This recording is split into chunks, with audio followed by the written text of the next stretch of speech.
19 января, когда верующие отмечают крещение, а наиболее закаленные окунаются в проруби, считается, что с водой происходит что-то удивительное. Она приобретает целебные свойства. Так ли это? И может ли холод оказывать положительное влияние на здоровье? Здравствуйте, мои хорошие!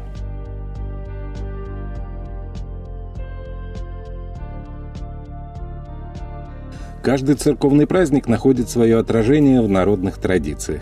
И чем богаче и древнее история народа, тем более сложные и интересные переплетения народного и церковного получаются. На Руси крещение было концом святок.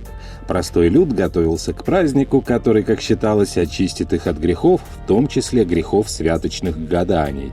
В день крещения после литургии люди шли к проруби крестным ходом. Священник служил молебен, 3 раза опускал в прорубь крест и спрашивая на воду Божие благословение. После этого все сельчане набирали из проруби святую воду и весело обливали ею друг друга. Удалые парни и мужики окунались и даже плавали в ледяной воде. Считалось, что так можно смыть с себя грехи и поправить здоровье. Если отвлечься от крещенских традиций, можно вспомнить, что русский человек издавна любил попариться в жаркой баньке, после чего нырнуть в прохладную реку или зимой натереться снегом. Теперь и в наше время медицина официально подтвердила данный факт оздоровления организма холодом. Согласно современным данным, холод оказывает антигипоксическое, кровоостанавливающее влияние, ускоряет заживление пораженных тканей. Под влиянием холода происходит спазм мелких сосудов, блокируются нервные импульсы, замедляется кровоток, снижается проницаемость мелких сосудов и предотвращается возникновение отеков. Холод понижает чувствительность нервных окончаний, снимая болевые ощущения. Под влиянием массажа льдом увеличивается подвижность в суставах, уменьшается боль. Холод обладает свойством сжигания жира. Зимой энергия расходуется в том числе на обогрев тела, организм усиленно сжигает углеводы и жир. Исследователи говорят, что за 3-часовую прогулку по морозному воздуху можно сбросить 250 килокалорий. Одним из направлений физиотерапии является локальная криотерапия, то есть применение охлаждающего средства в качестве лекарственного препарата. Криотерапия от греческого «криос» и терапия – лечение холодом. В целом это воздействие на человеческий организм сверхнизкими температурами до минус 160 градусов Цельсия при помощи различных специализированных процедур. В официальной медицине понятие криотерапия появилось 100 лет назад. Ее создателем считается немецкий врач Себастьян Кнайн. Зародилась такая терапия неожиданно. Медик, будучи серьезно больным, одной из легочных болезней, искупался в ледяных водах Дуная, после чего вдруг стал поправляться. Криотерапия буквально завоевала мир, даря людям здоровье, перенося молодость и укрепление иммунитета. Для общей процедуры криотерапии необходима специальная криокамера, в которой кожа испытывает температурный стресс в течение всего 2-3 минут. Поверхность кожи охлаждается до 0 градусов, а резкий контраст температур стимулирует защитные функции организма и обменные процессы. Говоря о локальной криотерапии, следует сказать, что она предусматривает частичное или полное погружение в газовую среду температурой минус 110, минус 160 градусов по Цельсию обнаженного тела. При этом омолаживающий эффект оказывается на весь организм. Криотерапия в косметологии применяется для получения эффекта омоложения кожи, разглаживания мелких морщинок на шее и лице. Криогенное разрушающее воздействие оказалось очень удобным для хирургического лечения опухолей, поскольку оно позволяет полностью разрушить данный объем опухолевой или патологической ткани как на поверхности, так и в глубине организма. Это воздействие практически безболезненное и бескровное, а очаги криодеструкции быстро заживают.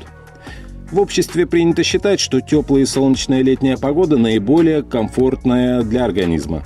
Но тщательно изучив влияние холода на человека, ученые установили, что низкие температуры лучше способствуют оздоровлению и даже оказывают благотворное влияние на внешний вид. Мороз дезинфицирует воздух, уничтожая вирусы и микробы, и кондиционирует его, отфильтровывая вредные частицы. Зимой ничего не цветет, отсутствие летучих аллергенов позволяет очистить дыхательные пути, восстановить слизистые. Это хорошо для всех, не только аллергиков. Польза прогулки, вдыхания зимнего воздуха заключается в том, что мы дышим чистым воздухом практически без пыли.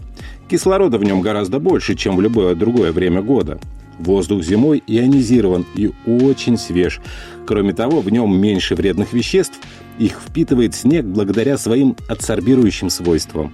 Во время физических нагрузок при таких прогулках вентиляция наших легких удваивается, а кислородное насыщение тела влияет на кровообращение, тем самым исключая риск сердечных заболеваний.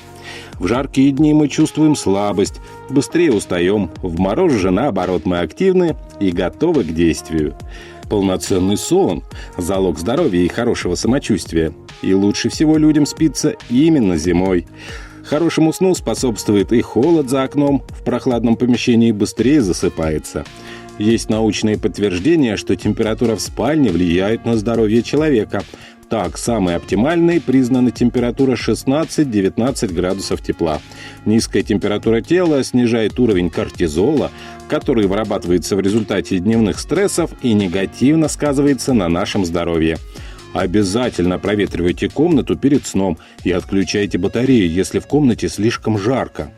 Сон в холодной комнате будет способствовать продлению молодости. В такой температуре лучше вырабатывается мелатонин, который замедляет процесс старения. Этот гормон также имеет антиоксидантное свойство, что позволяет регулировать проницаемость барьера между мозгом и кровеносной системой. Таким образом снижается риск развития болезни Альцгеймера. Но вернемся к крещенской воде. Удивительные данные были получены физиками НИИ экологии человека и гигиены окружающей среды имени Сысина Российской академии медицинских наук. Результаты их исследований показывают, что число ионорадикалов в воде начинает резко увеличиваться 17 января. Вместе с этим вода становится мягче, растет ее водородный показатель, уровень pH, что делает жидкость менее кислотной. Пика активности вода достигает вечером 18 января. Из-за большого количества ионорадикалов электропроводность ее сопоставима с искусственно созданным каталитом – вода, насыщенная электронами. При этом водородный показатель воды перепрыгивает нейтральные 7 pH на 1,5 пункта. Ученые также изучили степень структурированности крещенской воды. Для этого им пришлось заморозить несколько образцов из-под крана, из церковного источника, из Москва-реки. Оказалось, что даже вода из-под крана, которая обычно далеко от идеала, в замороженном виде представляла собой под микроскопом гармоничное зрелище. Кривая электромагнитной активности воды снижается уже утром 19 января, и к 20-му она принимает свой обычный вид. Вода теряет удивительные свойства, ее кислотность и жесткость нормализуются. Чем же объясняется подобный процесс? Многолетние наблюдения специалистов по ядерной физике, занимающихся исследованиями космических излучений, зафиксировали, что каждый год именно 18-19 января на Землю обрушиваются интенсивные потоки нейтронов. В это время мощность нейтронного облучения нашей планеты возрастает в 100-200 раз. А интенсивные нейтронные потоки, по мнению ученых, обладают стерилизующим действием. Профессор биологического факультета МГУ, доктор наук Владимир Боевиков, говорит: в том, что на воду влияют всевозможные магнитные и нейтронные бури, сомнений нет. В частности, учеными доказано, что свойства воды очень сильно меняет солнечное затмение, причем повсеместно, независимо от степени затмения в той или иной части земного шара. Что же касается процессов, которые влияют на воду в крещение, они пока в полной мере не изучены. Возможно, в этот период действительно идет перестройка межпланетных магнитных полей, и электроны воды каким-то образом примагничиваются к Земле. Тем не менее, несмотря на все положительные аспекты крещенского купания, не стоит забывать, что в проруби купаться не стоит людям с заболеваниями органов дыхания, почек, сердечно-сосудистой системы, повышенным артериальным давлением, а также больным сахарным диабетом, острыми респираторными заболеваниями и беременным женщинам. Также на купание свой отпечаток накладывают и современные реалии. От погружения в ледяную воду стоит воздержаться тем, кто прошел вакцинацию, в том числе от COVID-19. А на этом на сегодня все. Поздравляю всех с праздником Крещения Господня. Не болейте, берегите себя и близких, ставьте пальчики вверх, подписывайтесь на канал «Доктор по соседству» и, конечно, не забывайте заходить в наши паблики в социальных сетях ВКонтакте и Одноклассники, где каждый день выходит масса полезной и интересной информации из мира здоровья и медицины. Здоровья вам!